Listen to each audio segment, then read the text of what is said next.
Presiden Republik Indonesia Prabowo Subianto hingga kini masih belum mengunjungi korban gempa di Nusa Tenggara Timur. Menteri Sekretaris Negara Prasetyo Hadi buka suara terkait rencana kunjungan Prabowo ke wilayah terdampak bencana. Ia mengatakan kunjungan Presiden membutuhkan persiapan yang matang. Hal itu disampaikan Prasetyo saat ditemui di Gedung DPR, Senayan, Jakarta, Selasa 18 Agustus 2026.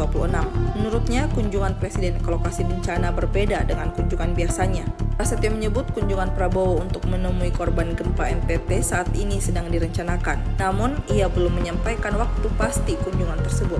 Meski Prabowo belum datang langsung ke lokasi bencana, Prasetyo mengatakan pemerintah tetap fokus menangani kondisi di lapangan.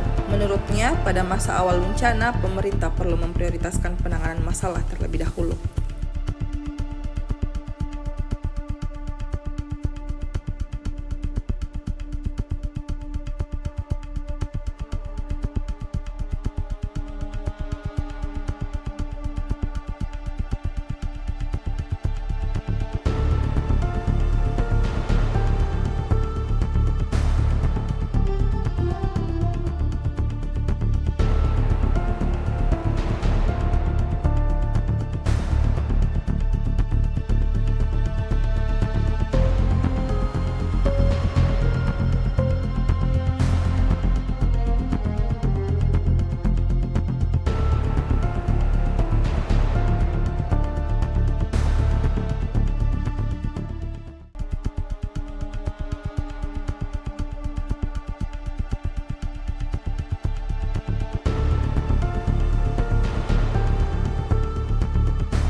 Download Tribun X sekarang, menghadirkan lokal menjadi Indonesia.